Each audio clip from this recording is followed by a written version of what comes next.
Olá, sejam todos muito bem-vindos ao Ovulando, o primeiro podcast de uma série que vai abordar diferentes aspectos da sexualidade feminina. Essa série integra o projeto Universo Mulher, com o objetivo de trazer para o debate assuntos pertinentes ao universo feminino. Eu sou Ariana de Oliveira e hoje falaremos sobre masturbação feminina e, para isso, vamos conversar com a professora de História, a Natália Cadori, e a psicóloga Suelen Melhoranza, que atua principalmente na área da saúde da mulher. Sejam bem-vindas, meninas!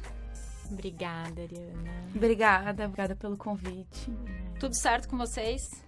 Tudo certo. Tiveram muitos prazeres? Bom, a masturbação feminina é um assunto polêmico há muitos séculos. Hoje, felizmente, já temos uma abertura maior para falar sobre isso, né? Contudo, ainda há muitos caminhos para percorrer. Fazer sexo é natural, falar sobre sexo, prazer e masturbação não é tão natural assim. Vocês concordam com isso ou hoje já temos uma abertura maior para falar sobre sexo e sobre o prazer feminino, né? Acredito que é um grande tabu ainda pra gente conversar sobre, né? Na questão, quando a gente estava procurando as pessoas, né? Exato. E o quanto foi difícil também essa disposição a falar sobre esse tema. Mas já estamos aqui conversando, então isso já é uma grande coisa, né? Encontrar vocês duas foi difícil, tenho que falar isso. Pesquisei bastante, coloquei enquete, mas finalmente conseguimos reunir duas mulheres que estão dispostas a falar sobre sexo. Então, a gente pode pensar que ainda há um tabu em relação à sexualidade Eu acho que feminina. ainda há um tabu, mas também tem aberturas, né? Acho que sempre quando tem tabus e quando tem certas formas de opressão, também tem resistência. Então, o fato de vocês estarem propondo essa discussão e da gente estar aqui e da gente estar falando sobre isso, eu acho que já é bem legal e já mostra que tem, sim, fissuras, né, nos tabus, que os tabus não são absolutos, que a gente pode, sim, ir quebrando eles, né, e dialogando.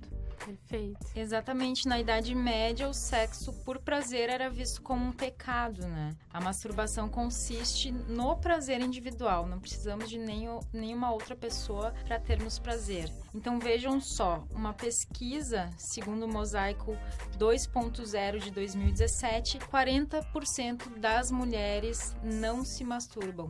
Como vocês entendem esses dados? Este dado, né, 40%, é um número bem grande, né? 40% das mulheres não se masturbam, ou seja, elas vivem sem se descobrir, né? Bom, eu entendo primeiro que esse universo feminino, que é o nome do programa até, ele é bem mais amplo do que o universo de mulheres cisgêneras, que são mulheres que não são trans, né? Mulheres que se identificam com o sexo que foi designado no nascimento e o seu gênero. Então, acho que essas pesquisas também a gente tem que sempre ter um certo cuidado, porque elas muitas vezes invisibilizam mulheres que, por exemplo, têm pênis. Existem mulheres que têm pênis e tem pessoas que têm vagina que não são mulheres também. Se a gente considerar, né, o universo de pessoas que não são apenas cisgêneros. Então, acho que é importante ter esse cuidado. E também já aproveito para falar que a discussão que eu coloco, né, é a partir desse ponto de vista, por eu ser uma mulher cis, que então às vezes não tenho como abordar a experiência de pessoas trans, de mulheres trans na masturbação. Então, é um recorte, né, que a gente tá colocando nessa discussão. É um Acho recorte, que é bom sim. se situar, porque também tem muitas outras discussões sobre masturbação que a gente não vai conseguir abordar nesse programa, mas que podem ser feitas em outros podcasts, em outros momentos, né? Que devem, eu acho, né, também ser É um tema que discutidas. ainda a gente vai tentar A gente trazer tá falando aqui do nosso no lugar, Ovulando. né? Por enquanto, a gente tá falando só Isso. sobre a masturbação feminina. E, Suelen, o que tu consideras, o que tu entende desse dado? 40% das mulheres não se masturbam, não conseguem ter esse prazer que é tão importante, né?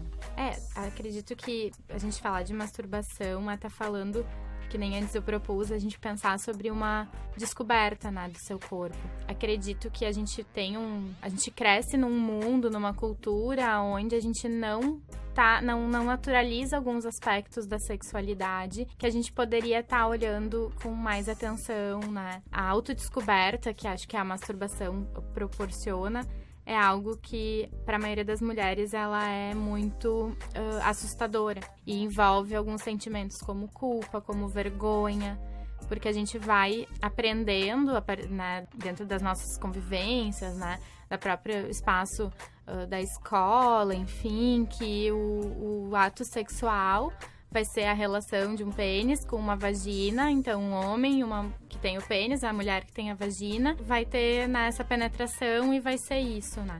Mas, na verdade, a sexualidade, o ato sexual, ele é muito maior do que isso, né? A mulher também se permitir se masturbar quebra outros paradigmas que envolvem pra ela, talvez, o que é o ato sexual e o que é a sexualidade. Né? Imagina, né? Quantas mulheres transam e ainda não têm orgasmos, né? Elas ficam naquela visão do sexo convencional e até se culpam muitas vezes. Não consigo ter orgasmo apenas com a penetração. É culpa de quem? Normalmente recai sobre a mulher, né? Mas isso que a Suelen comentou sobre o que é ensinado culturalmente para as mulheres de não explorarem a sua sexualidade de forma mais autônoma, eu acho fundamental da gente pensar que a masturbação para as mulheres, ela significa autonomia.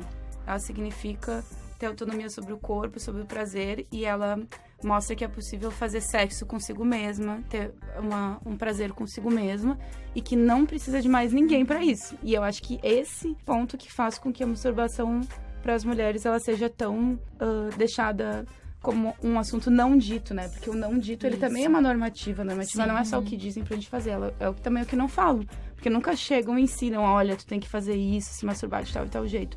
E esse não dito, eu acho que ele tem a ver com esse perigo que mulheres não precisam de ninguém pra ter prazer sexual. Elas podem ter autonomia e ter prazer consigo mesmas. E esse não precisar de ninguém implica não precisam de homens também. E isso é um dos maiores problemas da sociedade. Afronta, né? É uma afronta. Numa sociedade machista como a nossa, mulher não precisar do homem, mulher ter autonomia, sobretudo para ter prazer, né? Eu acho que é um grande perigo, né? Digamos, oferecemos muito perigo. Eu lembrei até de outras questões muito simples, mas que passam por isso também, né? O cruzar as pernas, né? O não senta de perna aberta, né? A gente tava pensando algumas autorreferências, né? Antes da gente começar a gravar. E eu lembro de uma situação, de uma foto minha da escola, que eu tava sentada com a perninha aberta, assim, né? De vestido.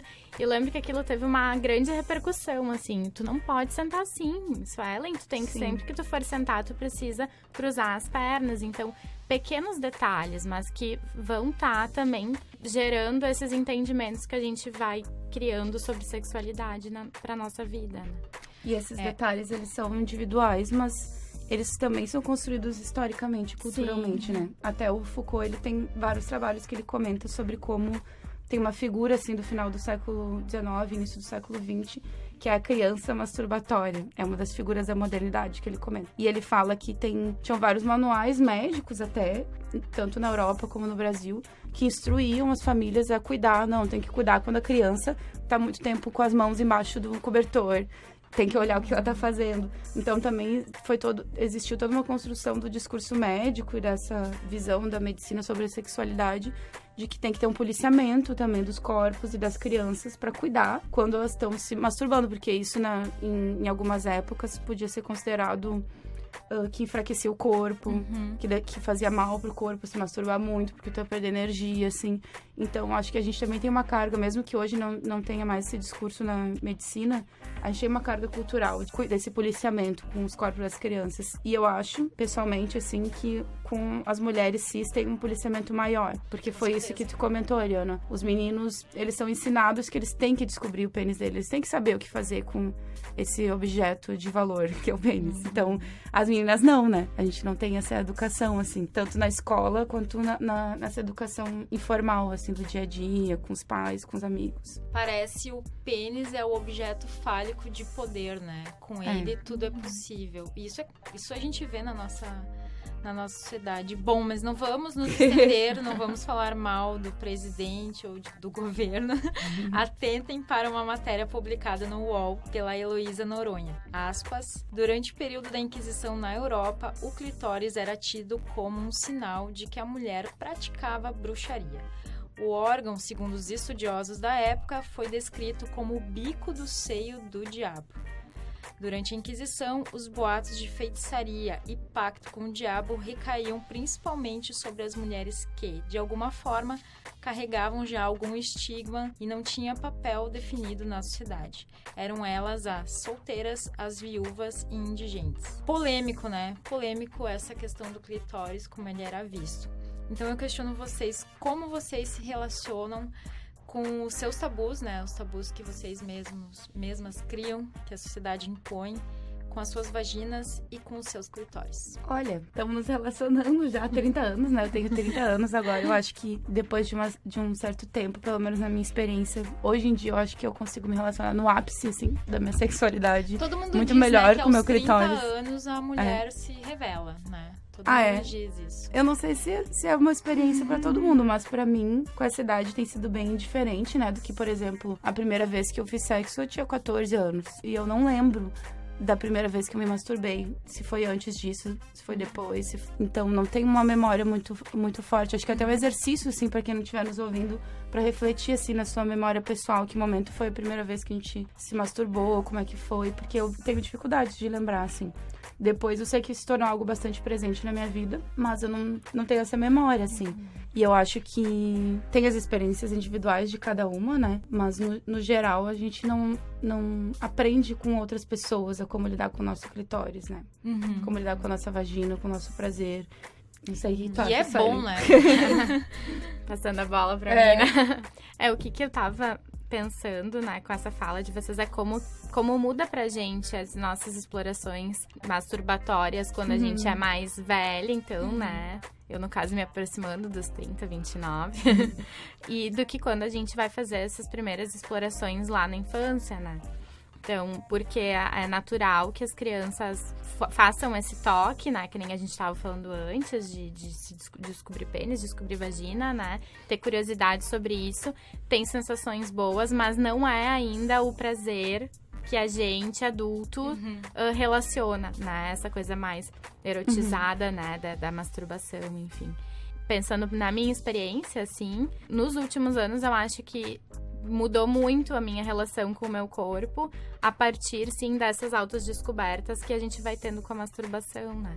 E o quanto isso potencializa também as relações a dois, né? Porque a gente estava falando antes, né, de que, bom, a gente descobre que a gente pode se dar prazer e a gente é autossuficiente, né, nesse sentido.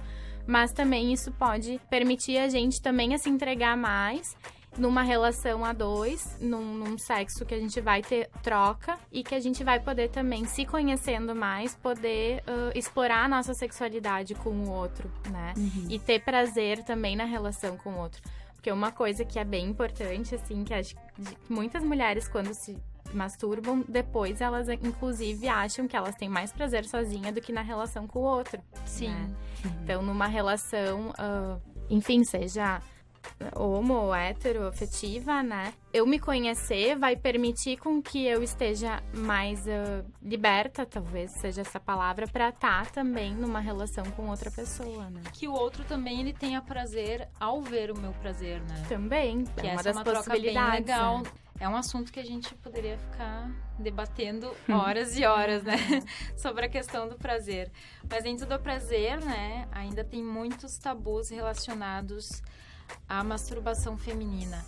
Suelen e Natália, quais os principais tabus que vocês consideram, assim? Eu tenho uma experiência de acompanhar algumas mulheres que trazem sobre isso na terapia, né? E percebo, e muitas buscando especificamente para falar sobre sexualidade, né?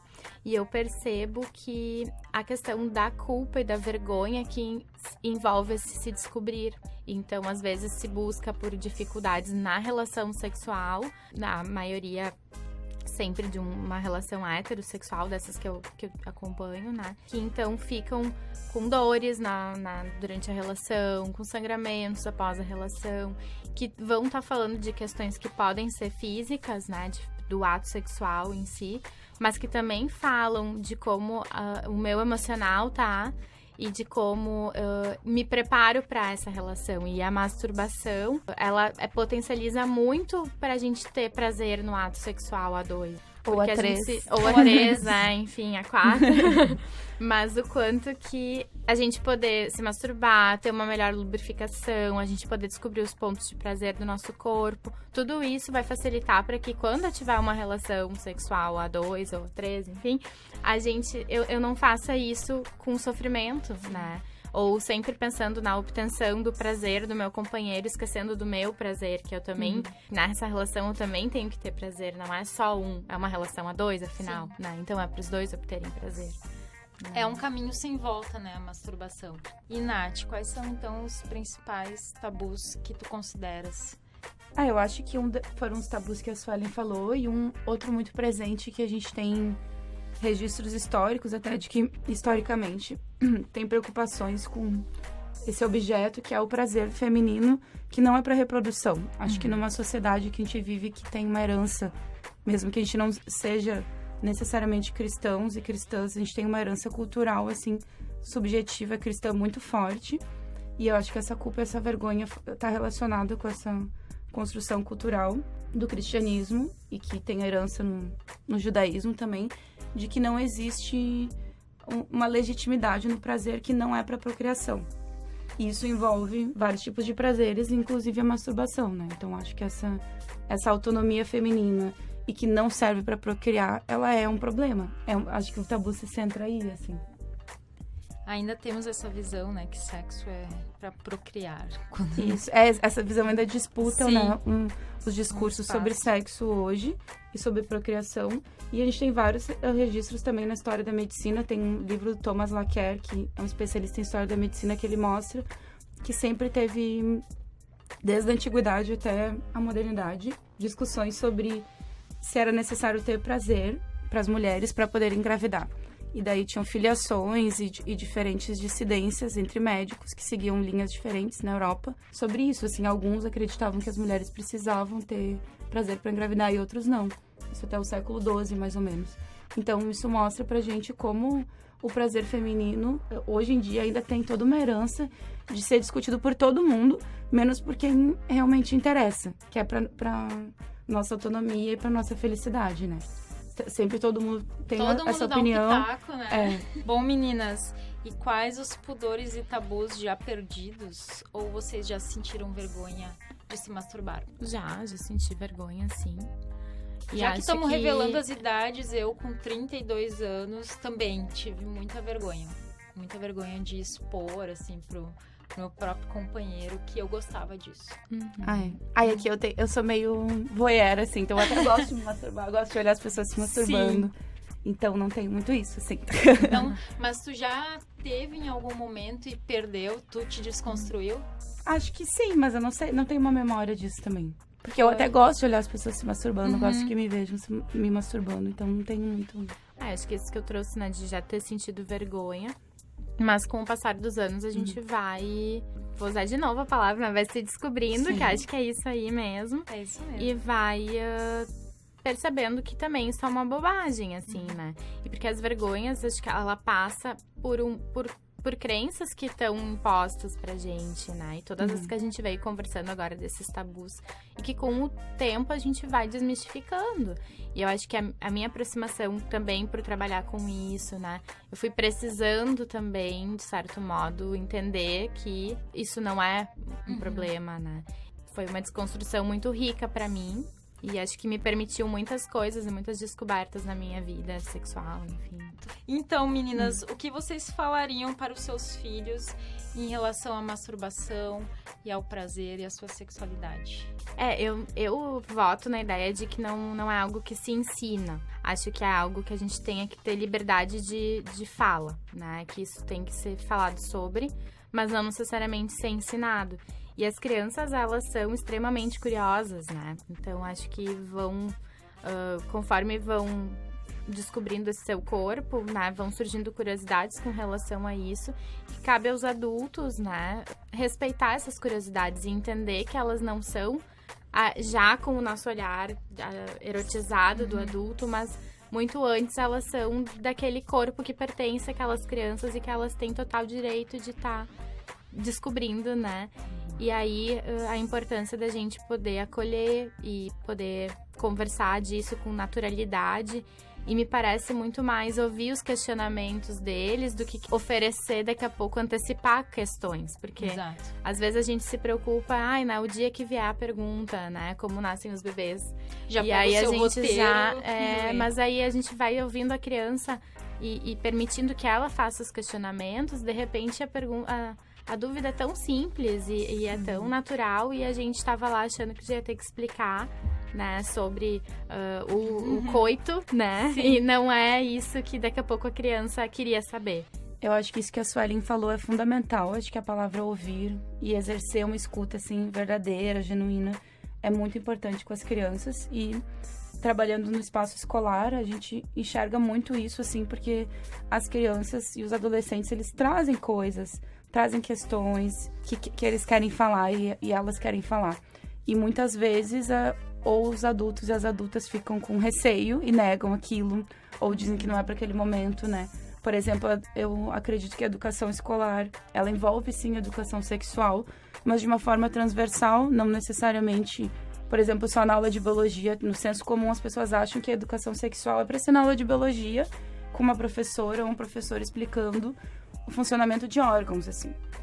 E eu acredito que não, acho que inclusive está nos parâmetros nacionais curriculares da educação, e que a sexualidade, ela é um tema transversal. Em qualquer momento, em qualquer aula, pode ser na aula de história, pode ser na aula de artes, se surgir alguém perguntando alguma coisa, aquilo vai ser um assunto, né? Então, eu acho que a gente tem que escutar e tentar dialogar com as crianças e com os adolescentes de maneira aberta, assim, e não só impondo nossa visão sobre esses assuntos, sobre masturbação ou sobre sexualidade de forma geral, assim, e não só impondo também uma visão biologizante da sexualidade. Mecânica, né, de certa forma. É porque, te ouvindo, pensa aí o quantas vezes a gente cai na lógica que educação sexual vai ser só educar a respeito de DSTs e não engravidar, né? Porque a gente não fala nem sobre... agora me fugiu a palavra. Mas a gente não tá falando nem sobre, assim, uma educação pensando num planejamento familiar, daqui a pouco, de que seja das expectativas com relação a engravidar ou não, né? Ou o que representa para...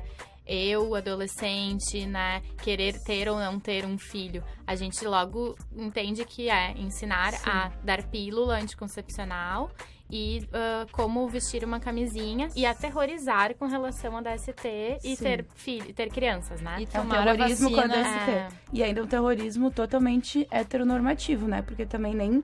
geralmente, né, não quer dizer que é todos, mas a maioria dessas situações de educação sexual, assim, elas são muito heteronormativas. Nem se coloca a possibilidade de que as pessoas não vão querer transar com um menino ou com uma menina. Não se coloca a possibilidade de que existem lésbicas, existem bissexuais, pansexuais, ou pessoas que não se identificam nem com o feminino e com o masculino, né? E só reforçando com isso, a gente não tá dizendo que não precisamos nos preservar com relação ao DST, tá, gente? Sim. A gente só quer dizer que a sexualidade não é só isso. Isso. E que é uma coisa bem mais ampla, né? E até, inclusive, discutir, por exemplo, consentimento. Discutir como é importante dialogar quando vai ficar com uma pessoa, se a pessoa tem que concordar com todas as ações ali da prática sexual que vão ser feitas, se pode tocar então parte do corpo ou não, né? Isso eu acho que também faria parte da educação sexual, debater o que é consentimento, mostrar que não é algo que quebra o clima, que também é uma ideia do senso comum que tem, não vou perguntar, vai quebrar o clima. Ou não vou perguntar assim, tem camisinha, né? Capaz de ficar... Como é que tu vai falar palavras quando transa com alguém? As pessoas têm essa questão, né? Ou até da própria mulher ter consigo camisinhas, né? Porque isso é uma coisa também que eu percebo muito ainda. Que se uma mulher tem consigo camisinha, nossa, então, por que tu tem camisinha contigo? Tu transa com todo mundo a qualquer tempo, a qualquer hora, né? Sim, né? E por que não? E aí, mas vem aquele questionamento no modo, né, de que tu não pode ter, né? Então, tu é uma vadia, enfim, tu não pode ter camisinha. Tens que ainda ser bela e recatada e do lar, né? Não queremos mais isso. Enfim, vamos seguindo em frente, né? Mari, vou te interromper. Acho que tem um ponto que a gente não trouxe da educação sexual, que é do contato do homem menino com a sexualidade através até da exposição a filmes pornográficos. E ali da construção que se faz do ato sexual a partir disso. Isso que eu ia te questionar, assim. Questionar não só a ti, Suelen, mas a Natália. A educação sexual das mulheres, ela é mais pobre que a dos homens? O que vocês acham? Ou todas são... Eu acho que não é uma questão de más ou boas. Tem várias pedagogias da sexualidade, por assim dizer. Tem várias concepções de sexualidade circulando. Por exemplo, existem também vários tipos de pornografia que são dissidentes, que não são a pornografia hegemônica, né? A pornografia mais comum no mercado do cinema, que é aquela mais normativa e que geralmente é mais criticada. Tem vários outros tipos de pornografia que tentam ser produzidas de uma forma mais independente, com consentimento das pessoas que estão participando da produção, que colocam imaginários da sexualidade que não são heterocentrados, colocam imaginários da sexualidade mais diversos, e eu acho isso muito importante, né? Acho que a gente pensar que poder imaginar que existem várias formas de fazer sexo é um direito das pessoas também, né? Não é uma coisa mínima. Tem a pós-pornografia também que tenta discutir um pouco isso, assim, esse script da sexualidade. Então, acho que existem esses discursos em disputa. E que, sim, a gente tem que criticar também a pornografia hegemônica, mas acho que a gente pode também valorizar os imaginários da sexualidade que estão querendo mostrar que não. Eu tenho várias formas de fazer sexo, não é só heteronormativa e não é só subjugando, digamos assim, as mulheres, né? E sim, existem muitas possibilidades nesse campo, assim. Essa pornografia normativa, né, que nem tu trouxe, Nath, não sei se é esse o termo, assim. Mas o quanto muitas vezes a mulher é colocada numa posição de um objeto que não sente prazer, ou que vai sentir um prazer que às vezes é a partir de atos que não são efetivamente prazerosos para as mulheres reais, né, para as mulheres que não estão na encenação daqueles atos, assim, né? Isso pra mim chama muito atenção quando eu escuto de algumas mulheres como elas pretendem dar prazer ao seu companheiro, né? Daí, nessas situações de relacionamentos héteros, assim, que é num imaginário que tá bem limitado, né? E que fica nessa lógica de que eu tenho que servir ao prazer do meu companheiro, me submeter a isso, porque o meu prazer não vai gerar prazer nele, né? E que isso é uma coisa que não pode ser pensado assim, né? Que a gente tem que ter outro olhar para isso. Sim, né? Então, vocês consideram que as mulheres se boicotam mesmo? Elas deixam de dizer o que dá prazer, o que elas gostam, o que elas desejam do parceiro, ou dos parceiros, ou das suas relações? Não sei se seria um boicote, mas eu acho que a gente foi condicionada por muito tempo, talvez, a isso. E a gente tá agora tendo outros olhares com relação à sexualidade, de poder sinalizar, acho que como a gente começou a fala, de que a gente é autossuficiente e que a gente também quer prazer, não só oferecer prazer. Bom, não é só pelo prazer também a masturbação, ela também traz benefícios. Quais benefícios que vocês relacionam ao prazer feminino? Acredito que toda a questão da saúde da mulher vai estar falando de uma boa relação com a nossa sexualidade, né? A produção, aí pegando mais biologicista mesmo, né? Mas a própria produção hormonal, né? O boom de hormônios que dá quando a gente tem um orgasmo, quando a gente tem uma masturbação que a gente teve um orgasmo. Porque daí também são outras coisas. As mulheres se masturbam, mas elas não têm orgasmos, não chegam ao orgasmo, né?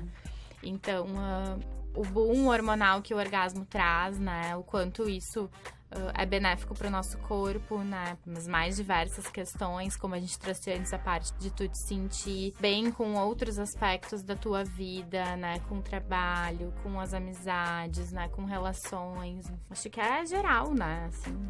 Acho que a autonomia também é um benefício que a masturbação traz, né?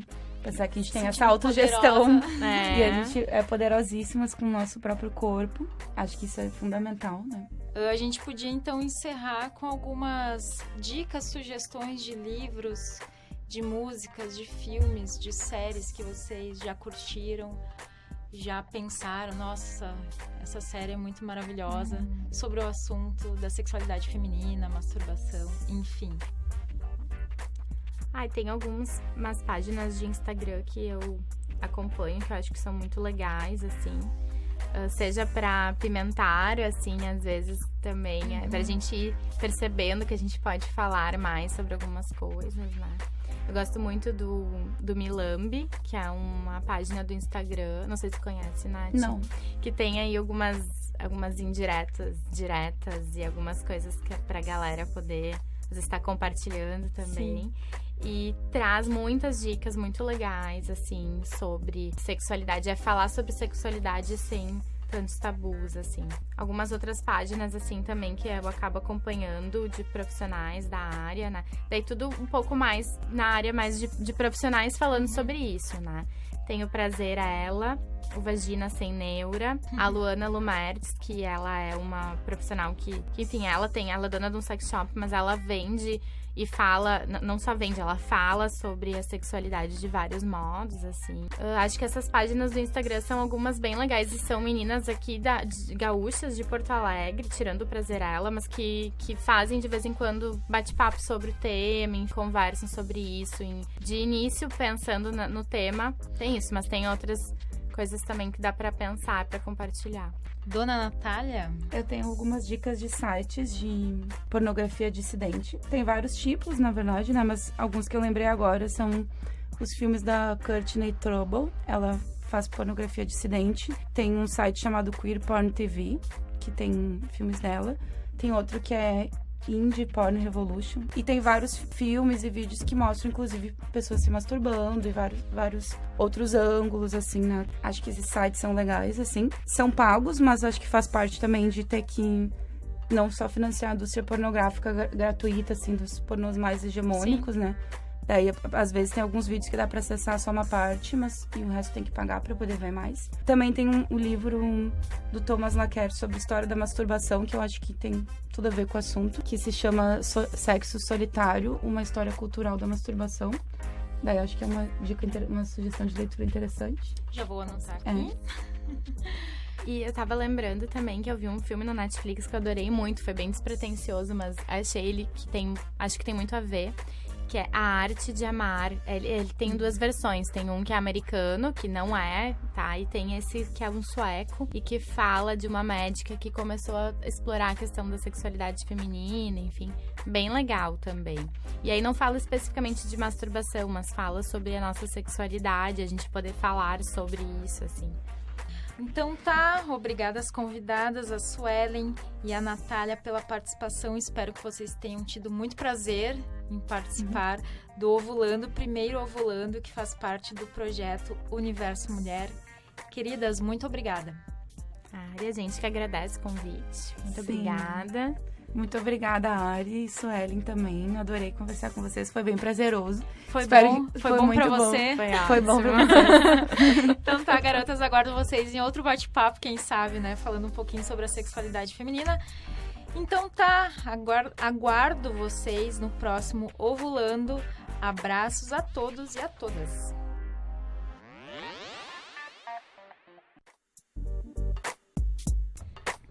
Olá, sejam todos muito bem-vindos ao Ovulando, o primeiro podcast de uma série que vai abordar diferentes aspectos da sexualidade feminina. Essa série integra o projeto Universo Mulher, com o objetivo de trazer para o debate assuntos pertinentes ao universo feminino. Eu sou Ariana de Oliveira e hoje falaremos sobre masturbação feminina e, para isso, vamos conversar com a professora de História, a Natália Cadori, e a psicóloga Suelen Melhoranza, que atua principalmente na área da saúde da mulher. Sejam bem-vindas, meninas. Obrigada, Ariana. Obrigada pelo convite. Tudo certo com vocês? Tudo certo. Tiveram muitos prazeres? Bom, a masturbação feminina é um assunto polêmico há muitos séculos. Hoje, felizmente, já temos uma abertura